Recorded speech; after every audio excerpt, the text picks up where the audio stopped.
ಶಾಂತಿ. ನಾವೆಲ್ಲ ಆತ್ಮರು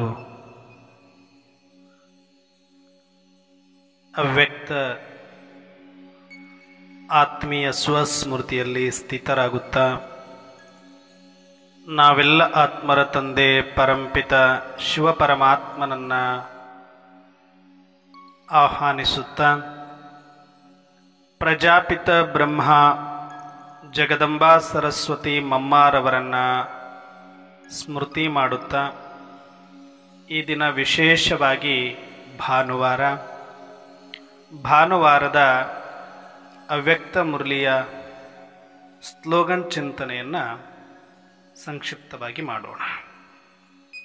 ಈ ದಿನದ ಸ್ಲೋಗನ್ ಆಗಿದೆ, ಚಲನೆ ಮತ್ತು ಚಹರೆಯ ಪ್ರಸನ್ನತೆಯೇ ಆತ್ಮೀಯ ವ್ಯಕ್ತಿತ್ವದ ಗುರುತಾಗಿದೆ. ಟೋಟಲ್ ಇವತ್ತು ಇಡೀ ಮುರಳಿಯಲ್ಲಿ ಬಾಬಾರವರು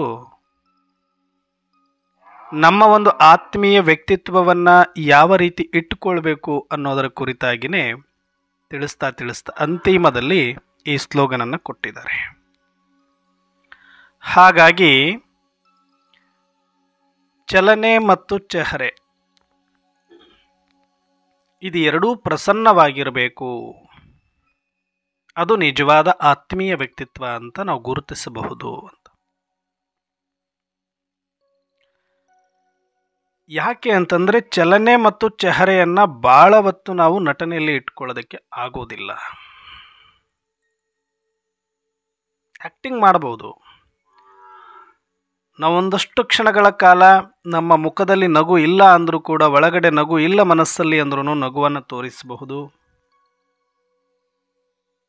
ಖುಷಿ ಇಲ್ಲ ಅಂತಂದ್ರೂ ಖುಷಿ ತೋರಿಸ್ಬೋದು, ನೋವಿಲ್ಲ ಅಂತಂದ್ರೂ ನೋವು ತೋರಿಸಬಹುದು.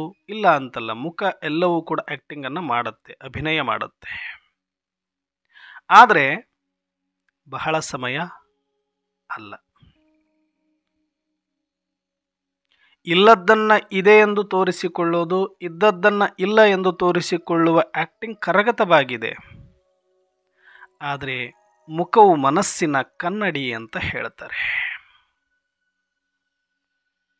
ಮನಸ್ಸಿನೊಳಗಡೆ ಇರುವಂತಹ ಭಾವನೆಗಳನ್ನು ಹಿಡಿದಿಟ್ಟುಕೊಂಡು ಒಂದಷ್ಟು ಕಾಲ ಆ್ಯಕ್ಟಿಂಗ್ ಮಾಡಿದರೂ ಸಹ ಅಂತಿಮವಾಗಿ ಮನಸ್ಸಲ್ಲಿ ಏನಿದೆಯೋ ಅದು ಕಾಣಿಸುತ್ತೆ ಕಣ್ಣುಗಳಲ್ಲಿ, ಅದು ಕಾಣಿಸುತ್ತೆ ಮುಖಮಂಡಲದಲ್ಲಿ, ಅದು ಕಾಣಿಸುತ್ತೆ ನಮ್ಮ ಕಾಂತಿಯಲ್ಲಿ, ಅದು ಕಾಣಿಸುತ್ತೆ ನಮ್ಮ ಪ್ರಸನ್ನತೆಯಲ್ಲಿ ಮತ್ತು ನಡೆಯಲ್ಲಿ.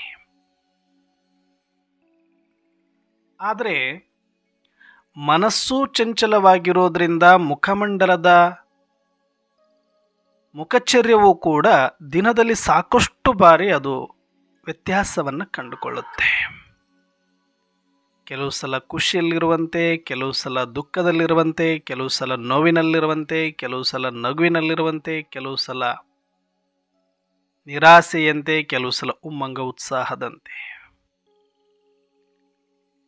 24 ಗಂಟೆಯ ಒಂದು ದಿನದ ಒಳಗಡೆ ನೂರಾರು ಬಾರಿ ಅಂದರೂ ಬಹಳ ಕಡಿಮೆ ಅನಿಸುತ್ತೆ, ಸಾವಿರಾರು ಬಾರಿ ತನ್ನ ಮುಖಮಂಡಲದ ಮುಖಚರ್ಯೆ ಬದಲಾವಣೆಗೊಳ್ಳುತ್ತೆ. ಅಷ್ಟು ಒಳಗಡೆ ಚಂಚಲತೆ ಇದೆ, ಅಸಮಾಧಾನ ಇದೆ, ಪರಿವರ್ತನೆ ಇದೆ. ದುಃಖ, ಅಶಾಂತಿ, ನೋವು, ಬೇಜಾರು, ಸಂಕಟ, ಜಿಗುಪ್ಸೆ,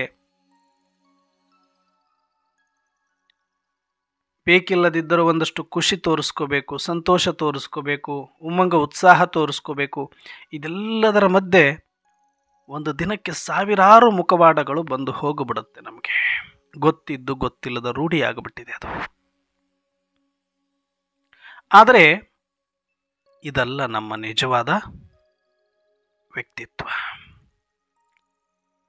ಇದು ಪಾತ್ರದ ವ್ಯಕ್ತಿತ್ವ. ಪಾತ್ರದಲ್ಲಿ ನಾವೀಗ ಕಲಿಯುಗದ ಅಂತಿಮ ಸಮಯದ ಅಂತಿಮ ಜನ್ಮದಲ್ಲಿ ಇರಬೇಕಾದ್ರೆ ಇವೆಲ್ಲವೂ ಸಹಜ ಮತ್ತು ಸಾಮಾನ್ಯ. ಯಾಕೆ ಅಂತಂದರೆ ಮನಸ್ಸಲ್ಲಿ ಯಾವುದೊಂದು ಕ್ಲಾರಿಟಿ ಇಲ್ಲ, ಯಾವುದೊಂದಕ್ಕೂ ಸರಿಯಾದ ಉತ್ತರವಿಲ್ಲ, ಏನು ಮಾಡಿದ್ರೂ ಕೂಡ ಸಮಾಧಾನವಿಲ್ಲ, ಎಷ್ಟೇ ಗಳಿಸಿದರೂ ಕೂಡ ಸಂತೃಪ್ತಿ ಇಲ್ಲ. ಒಂದು ಪಡ್ಕೊಳ್ಳೋದ್ರೊಳಗಡೆ ಇನ್ನೊಂದೆರಡು ಕಳೆದುಕೊಂಡಿದ್ರದೇ ಜಾಸ್ತಿ ಆಗ್ತಾ ಇದೆ. ಏನೆಲ್ಲ ಮಾಡಿ ಮಾಡಿ ಆಯುಷ್ಯ ಸವಿಸಿದ್ದೇ ಬಂತು ಹೊರತಾಗಿ ಏನೂ ಸುಖ ಕಾಣಿಸ್ತಾ ಇಲ್ಲ. ಈ ಎಲ್ಲ ಮಾನಸಿಕ ಒತ್ತಡದಲ್ಲಿ ನಾವೆಲ್ಲರೂ ಕೂಡ ಬಳಲ್ತೇವೆ. ಇದನ್ನೇ ಸ್ಟ್ರೆಸ್, ಮಾನಸಿಕ ಒತ್ತಡ ಅಂತ ಕರೀತಾರೆ. ಆದರೆ ಒಂದು ಸಲ ನಾವು ಈ ಮುಖಮಂಡಲವನ್ನು, ಈ ಮನಸ್ಸಿನ ಪರದೆಯನ್ನು ದಾಟಿ ಒಳಗಡೆ ಪ್ರವೇಶ ಮಾಡಿ ನಾನೊಂದು ಆತ್ಮ ಅನ್ನುವ ಸತ್ಯದಲ್ಲಿ ನೆಲೆ ನಿಂತು ಆತ್ಮೀಯ ಸ್ಮೃತಿ ಸ್ವರೂಪನಾಗಿ ಸಂಗಮ ಯುಗದಲ್ಲಿ ಮಾತ್ರನೇ ಈಗ ನನಗೆ ಪರಮಾತ್ಮ ಕೊಟ್ಟಿರುವ ಈ ಸ್ವಸ್ಮೃತಿಯನ್ನು ಭೇದಿಸಿ ಒಳಗಡೆ ಹೋಗಿ ಆತ್ಮೀಯ ಸ್ಮೃತಿ ಸ್ವರೂಪದಲ್ಲಿ ನೆಲೆ ನಿಂತು ಅದರ ಅನುಭೂತಿಯಲ್ಲೇ ಇದ್ದರೆ ಆಗ ಮನಸ್ಸಿನ ಚಂಚಲತೆಯೂ ಸ್ಥಿರವಾಗುತ್ತೆ, ಮುಖಮಂಡಲವೂ ಕೂಡ ಸದಾ ಪ್ರಸನ್ನತೆಯಿಂದ ಹೊಳೆಯುತ್ತೆ. ಏಕೆಂದರೆ ಮನಸ್ಸು ಚಂಚಲ, ಆದರೆ ಆತ್ಮ ಸ್ಥಿರವಾಗಿದೆ. ಆತ್ಮ ಅಕೂಟಾಗಿದೆ, ಆತ್ಮ ಅಟೂಟಾಗಿದೆ, ಆತ್ಮ ಸಂತೃಪ್ತವಾಗಿದೆ, ಆತ್ಮ ಸಂಪನ್ನವಾಗಿದೆ, ಆತ್ಮ ಚೈತನ್ಯವಾಗಿದೆ, ಆತ್ಮ ಲವಲವಿಕೆಯಿಂದ ಕೂಡಿದೆ.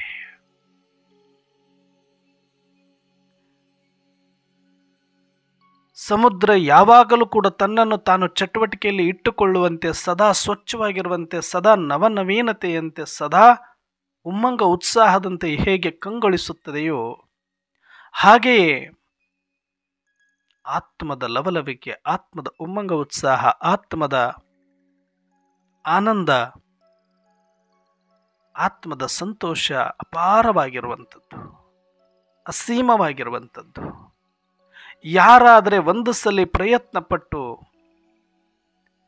ಈ ಬಹಿರ್ಮುಖದಿಂದ ಈ ಹೊರಗಿನ ಕರ್ಮೇಂದ್ರಿಯಗಳನ್ನು ದಾಟಿಕೊಂಡು ಒಳಗಡೆ ಪ್ರವೇಶ ಮಾಡುತ್ತಾನೆಯೋ, ಮನಸ್ಸಿನ ಅಂತರಂಗವನ್ನು ದಾಟಿಕೊಂಡು ಒಂದಷ್ಟು ಒಳಹೋಗುವ ಪ್ರಯತ್ನವನ್ನು ಪ್ರಾಮಾಣಿಕವಾಗಿ ಮಾಡ್ತಾನೆಯೋ, ಅದು ಏಕಾಂತವಾಗಿದ್ದು, ಮೌನವಾಗಿದ್ದು, ಅಂತರ್ಮುಖಿಯಾಗಿದ್ದು, ಆಳವಾಗಿ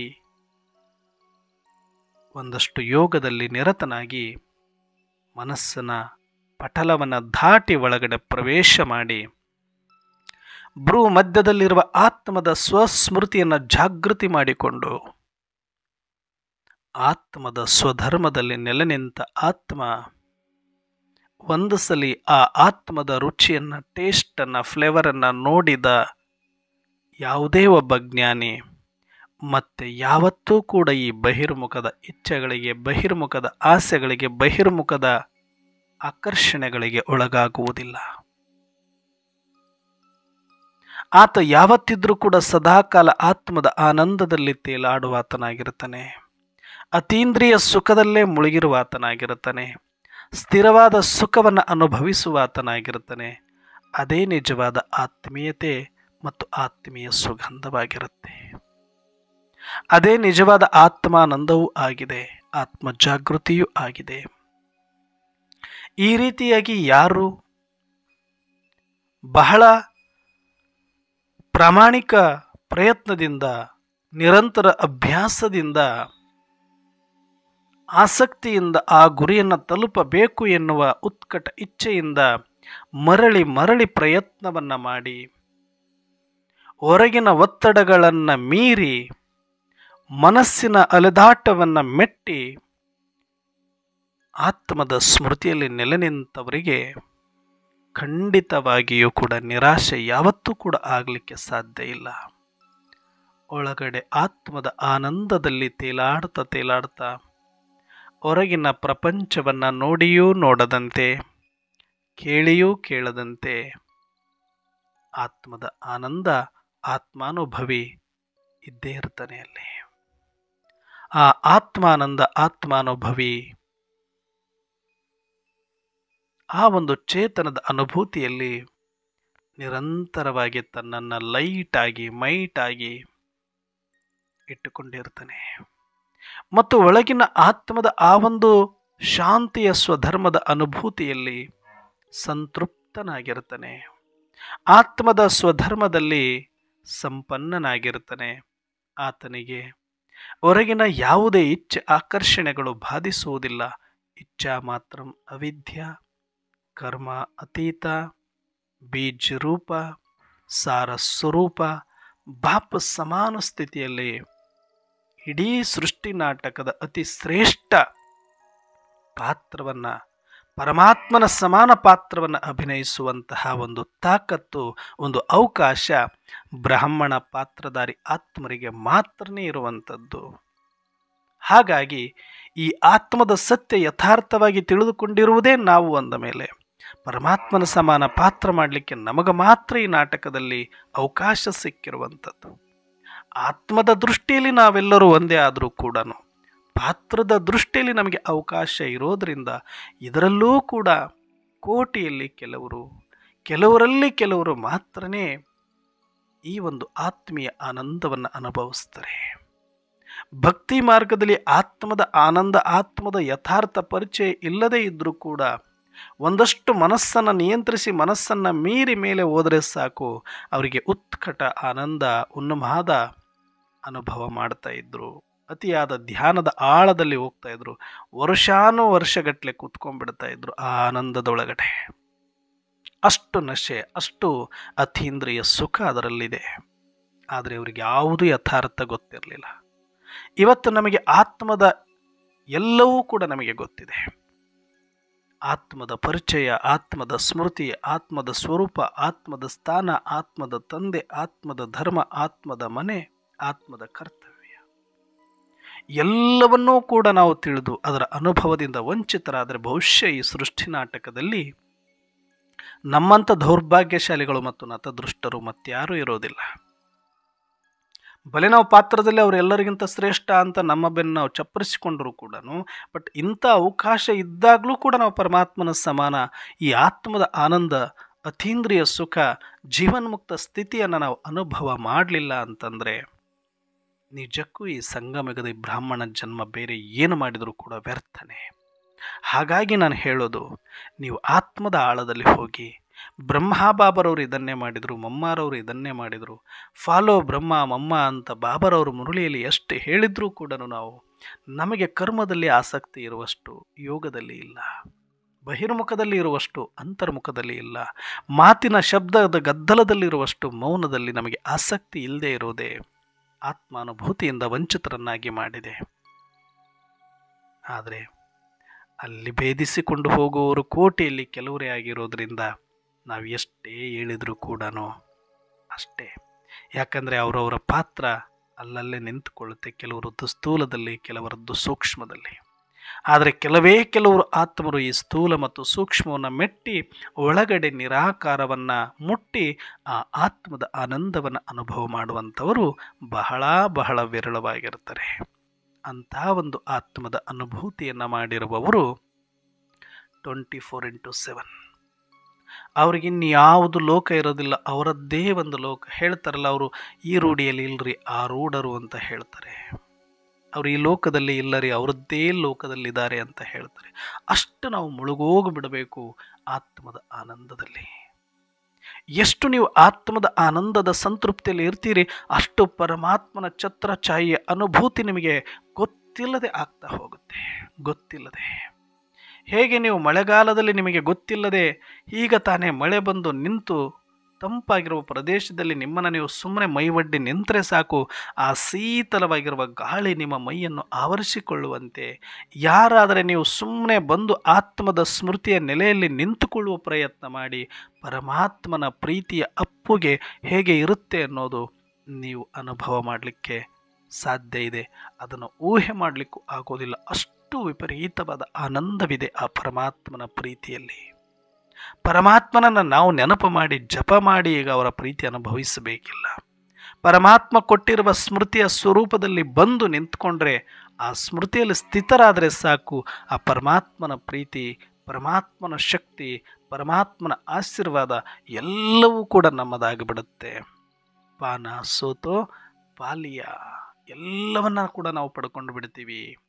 ಆಗ ಜಗಜ್ಜೀತ್, ಪ್ರಕೃತಿ ಜೀತ್, ವಿಕರ್ಮ ಜೀತ್ ಎಲ್ಲವೂ ಕೂಡ ನಾವು ಗೆದ್ದು ಬಿಡ್ತೇವೆ. ಒಂದನ್ನು ಮಾಡೋದರಿಂದ ಎಲ್ಲವೂ ಬರುತ್ತೆ ಅನ್ನೋದಾದರೆ ಇಷ್ಟು ಸರಳವಾದ ವಿಜಯ, ಇಷ್ಟು ಸರಳವಾದ ಟಾಸ್ಕ್ ಜಗತ್ತಿನಲ್ಲಿ ಮತ್ಯಾವುದೂ ಇಲ್ಲ. ಆದರೆ ಇವತ್ತು ಅದನ್ನೇ ನಾವು ಮಾಡಲಿಕ್ಕೆ ಹೋಗ್ತಾ ಇಲ್ಲ, ವಿಸ್ತಾರದಲ್ಲಿ ಹೋಗ್ತೀವಿ. ಇಲ್ಲಿ ಆಕರ್ಷಣೆಗಳಿದೆ ತುಂಬ. ಪದವಿ ಅಂತೆ, ಕರ್ಮ ಅಂತೆ, ವಾಚ ಅಂತೆ, ಮನಸ ಅಂತೆ, ಪ್ರಶಂಸೆ ಅಂತೆ, ಎಲ್ಲ ಆಕರ್ಷಣೆಗಳನ್ನು ಇಟ್ಟಿದ್ದಾರೆ. ಇವೆಲ್ಲವೂ ಬೇಡ ಬೇಡ ಬೇಡ ಬೇಡ ಬೇಡ, ನನಗೆ ಬೇಕು ನನ್ನ ಆತ್ಮದ ಆನಂದ, ನನಗೆ ಬೇಕು ಆತ್ಮದ ಸ್ಮೃತಿ, ನನಗೆ ಬೇಕು ಆತ್ಮದ ಸ್ವರೂಪ, ನನಗೆ ಬೇಕು ಆತ್ಮದ ಸ್ವಧರ್ಮ ಅಂತ ಯಾರು ಎಲ್ಲವನ್ನ ಕಾಲಿನಿಂದ ತಳ್ಳಿ ಒಳಗಡೆ ಹೋಗ್ತಾರೆಯೋ ಅವರು ಮಾತ್ರನೇ ಇದನ್ನು ಮುಟ್ಲಿಕ್ಕೆ ಸಾಧ್ಯ. ಕೆಲವರು ಕರ್ಮದಲ್ಲೇ ಬಿದ್ದು ಹೋಗ್ತಾರೆ, ಅಲ್ಲೊಂದಿಷ್ಟು ಏನೋ ಕರ್ಮಣ ಸೇವೆ ಮಾಡ್ತಾರೆ, ಯಾರೋ 4 ಜನ ಹೊಗಳ್ತಾರೆ, ಅಲ್ಲೇ ತೃಪ್ತರಾಗಿದ್ದು ಬಿಡ್ತಾರೆ. ಇನ್ನೂ ಸ್ವಲ್ಪ ಬರ್ತಾರೆ, ಅಲ್ಲಿ ಧನ ಸೇವೆ ಮಾಡ್ತಾರೆ, ಅಲ್ಯಾರೋ 4 ಜನ ಗುರುತಿಸ್ತಾರೆ, ಅಲ್ಲೇ ತೃಪ್ತರಾಗಿ ಅದರಲ್ಲೇ ಮುಂದುವರೆದು ಅಷ್ಟರಲ್ಲೇ ನಿಂತ್ಕೊಂಡ್ಬಿಡ್ತಾರೆ. ಇನ್ಯಾರೋ ಸ್ವಲ್ಪ ಮುಂದೆ ಬಂದು ವಾಚಾ ಸೇವೆ ಮಾಡ್ತಾರೆ, ಅಲ್ಲೇ ಯಾರೋ 4 ಜನ ಹೊಗಳ್ತಾರೆ, ಆ ಹೊಗಳಿಕೆ ಕೇಳಿಕೊಂಡು ಅಲ್ಲೇ ತೃಪ್ತರಾಗಿ ಇನ್ನೂ ಮಾಡಬೇಕು, ಮತ್ತೂ ಮಾಡಬೇಕು ಅಂತ ಆ ಶಬ್ದದಲ್ಲೇ ನಿಂತ್ಕೊಂಡು ಬಿಡ್ತಾರೆ. ಇನ್ನೂ ಸ್ವಲ್ಪ ಜನ ಯೋಗ ಮಾಡ್ತಾ ಮಾಡ್ತಾ ತೋರಿಸ್ಕೊಂಡು ಸ್ವಲ್ಪ ಯೋಗದಲ್ಲಿ ಎಲ್ಲರಿಗೂ ಕೂಡ ಅವರಿಂದ ಒಳ್ಳೆಯ ವೈಬ್ರೇಷನ್ ಹೋದಾಗ ಅದರಲ್ಲಿ ಅವರು ಅನುಭೂತಿ ಮಾಡಿ ಅವರಿಗೆ ಆಶೀರ್ವಾದ ಕೊಟ್ಟಾಗ ಆ ಆಶೀರ್ವಾದದಲ್ಲೇ ಮುಳುಗಿ ಅಲ್ಲೇ ನಿಂತ್ಕೊಂಡು ಬಿಡ್ತಾರೆ. ಇವೆಲ್ಲವನ್ನು ದಾಟಿಕೊಂಡು ಒಳಗಡೆ ಆಳದಲ್ಲಿ ಬಂದು ನಾನು ಆತ್ಮ ಎನ್ನುವ ಅನುಭೂತಿಯ ಕಡೆಗೆ ಮಾತ್ರ ಗಮನ ಕೊಟ್ಟು ಜಗತ್ತನ್ನು ನೋಡಿಯೂ ನೋಡದಂತೆ, ಕೇಳಿಯೂ ಕೇಳದಂತೆ ತನ್ನ ಸ್ವಸ್ಮೃತಿಯಲ್ಲಿ ಸ್ವಸಂತೃಪ್ತಿಯಲ್ಲಿ ಯಾರು ಇರುತ್ತಾರೆಯೋ ಅವರೇ ನಿರಾಧಾರಿ ಆತ್ಮ, ನಿರಾಕಾರಿ ಆತ್ಮ, ನಿಶ್ಚಿಂತ ಆತ್ಮ, ನಿರ್ಭಯ ಆತ್ಮ, ನಿಜಾನಂದ ಆತ್ಮ. ಅಂತಹ ಆತ್ಮ ಆದಾಗಲೇ ನಿಮ್ಮ ಮುಖಮಂಡಲದಲ್ಲಿ ಮತ್ತು ಚಲನೆಯಲ್ಲಿ ಸ್ಥಿರವಾಗಿರ್ತಕ್ಕಂಥ ಸದಾಕಾಲ ಪ್ರಸನ್ನತೆ ನಿಮಗೆ ಕಾಣಿಸಿಕೊಳ್ಳಲಿಕ್ಕೆ ಸಾಧ್ಯ. ಅಂಥ ಆತ್ಮರನ್ನು ಗುರುತಿಸ್ಬೋದು, ಇದು ನಿಜವಾದ ಆತ್ಮೀಯ ವ್ಯಕ್ತಿತ್ವವಾಗಿದೆ ಅಂತ. ಹಾಗಾಗಿ ನಾವೆಲ್ಲರೂ ಕೂಡ ಆ ಆತ್ಮೀಯ ವ್ಯಕ್ತಿತ್ವವನ್ನು ನಮ್ಮದಾಗಿಸಿಕೊಳ್ಳುವ ಪ್ರಾಮಾಣಿಕ ಪ್ರಯತ್ನವನ್ನು ಮಾಡೋಣ. ಹಾಗಾಗಿ ನಾವು ಸದಾ ಆತ್ಮದ ಅಭ್ಯಾಸವನ್ನು, ಸ್ಮೃತಿ ಸ್ವರೂಪರಾಗುವ ಅಭ್ಯಾಸವನ್ನು ಮಾಡೋಣ ಅಂತ ಹೇಳ್ತಾ ಇವತ್ತಿನ ಈ ಒಂದು ಅವ್ಯಕ್ತ ಚಿಂತನೆಯನ್ನು ಮುಕ್ತಾಯ ಮಾಡೋಣ. ಅಚ್ಚಾ, ಓಂ ಶಾಂತಿ.